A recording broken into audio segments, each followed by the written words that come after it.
Hello बच्चों, स्वागत है आप सभी का आपके अपने YouTube channel Mahesh Sharma maths पर। आज पढ़ेंगे हम कार्यपत्रक 59। इसमें क्या देखेंगे? पूर्णांक संख्याओं की तुलना की समझ विकसित कर पाना। जैसे हमने कार्यपत्रक 58 के अंदर भी पूर्णांक संख्याओं के बारे में पढ़ा है, तो इसमें भी उनका ही थोड़ा सा अलग क्वेश्चन दे रखे हैं। पहला क्वेश्चन है कि नीचे दिए गए प्रश्नों के उत्तर दीजिए। तो इसमें क्या है कि -878 और -885 के बीच में कौन सी पूर्णांक संख्याएँ आती है? तो यहाँ आता है जैसे -885, तो इसके बाद में क्या आता है -884, फिर -883, -882, उसके बाद में -881, -880 और -879 और ये -878 तो है ही। ठीक है, ऐसे ही ये कि -878 और -885 के बीच में कौन सी संख्या बड़ी और कौन सी संख्या छोटी है? तो अगर माइनस नहीं लगता तो अपने को पता है कि 885 बड़ी और 878 छोटी है, लेकिन जैसे माइनस लगा तो ये दोनों क्या हो गए? उल्टे। तो -878 तो है बड़ी, तो यहाँ लिखेंगे -885 छोटी और -878 क्या है? बड़ी संख्या है। दूसरा क्वेश्चन है, ठंड के एक विशेष दिन में भारत के 5 स्थानों के तापमानों के आंकड़ों की सूची इस प्रकार है। क्या दे रखा है? जैसे सियाचिन है, वहाँ का तापमान है वो 0 डिग्री सेल्सियस से 35 डिग्री सेल्सियस नीचे है, तो इसको क्या लिखेंगे? -35। सीधा सा तरीका है कि अगर नीचे दे रखा हो तो माइनस और ऊपर दे रखा है तो प्लस। जैसे शिमला है, तो शिमला का भी क्या है? 37 डिग्री सेल्सियस नीचे है, तो यहाँ लिखेंगे -37 डिग्री सेल्सियस। अहमदाबाद का क्या है कि 7 डिग्री सेल्सियस ऊपर है, तो हम यहाँ लिख देंगे +07 डिग्री सेल्सियस। यहाँ दे रखा है 40। जयपुर का कितना दे रखा है? 40 डिग्री सेल्सियस ऊपर, तो हम यहाँ लिखेंगे +40 डिग्री सेल्सियस। यहाँ दिल्ली का दे रखा है 30 डिग्री सेल्सियस ऊपर, तो हम लिखेंगे +30 डिग्री सेल्सियस। उसके बाद में कि कौन सा स्थान सबसे ठंडा है? सबसे ठंडा कौन सा होगा जहाँ माइनस के अंदर सबसे ज़्यादा तापमान है? तो यहाँ कितना? -37 डिग्री सेल्सियस। और ये किसका है?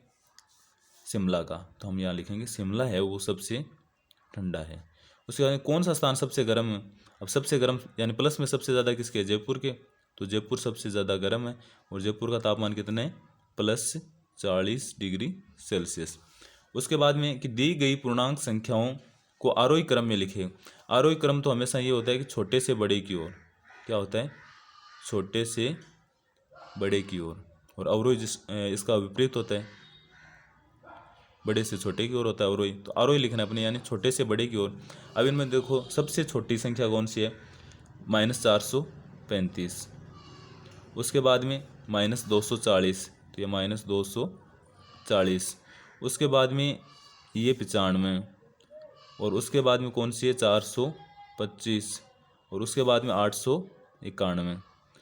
ठीक है, ऐसे अपने को ये करना है। तो इसमें सबसे छोटी संख्या हो गई -4444। उसके बाद में -2222, और उसके बाद में 0, फिर 333, ये 333, और उसके बाद में 1111।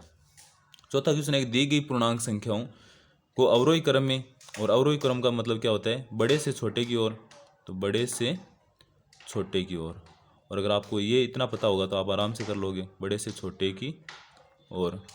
अब इनमें सबसे बड़ा कौन सा है?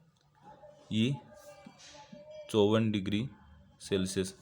54 डिग्री के बाद में कौन सा है इनमें बड़ा? सारे माइनस में, तो -2 डिग्री सेल्सियस। उसके बाद में -13 डिग्री सेल्सियस, और 13 के बाद में कितने हैं? -57 डिग्री सेल्सियस, और उसके बाद में कितना है? -100 डिग्री सेल्सियस। ख के अंदर क्या दे रखा है?